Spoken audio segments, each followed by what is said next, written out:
Today we wanted to talk a little bit about the pros and cons of doing a full repaint of your rental property as opposed to just trying to get away with doing touch-up paint. Here's a few things to consider.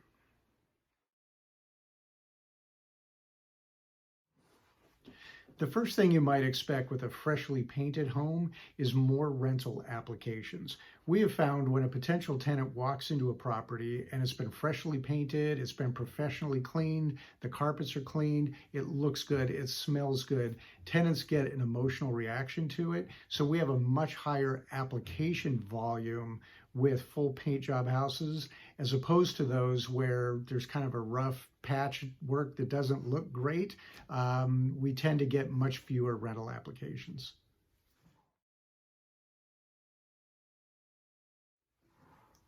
The next thing is properties tend to lease more quickly when there's a full paint job.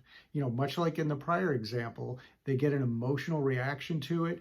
They don't want that property to go to somebody else, so they tend to apply faster, thereby reducing the vacancy period that your property has on the market and improving your overall return on investment.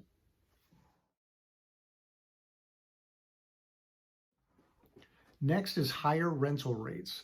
When you have multiple properties in a neighborhood competing against each other, and one of those properties has been freshly painted, professionally cleaned, then we find that you can generally get a higher rental rate than properties that don't show as good a condition.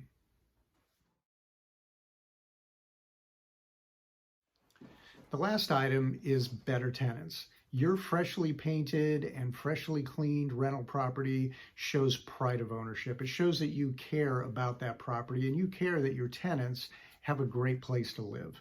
And we generally find that tenants that lease these type of properties reciprocate likewise and take better care of your overall property.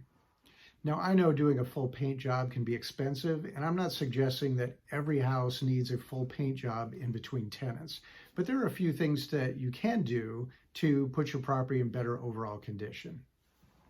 For instance, if your last tenants were great, took good care of the property, and the only paint damage they had were some small nail holes or pinholes where they hung up some photos, it's perfectly acceptable to get a fine tip paintbrush and get the matching color paint that hopefully you have in your garage, and you can lightly touch that up.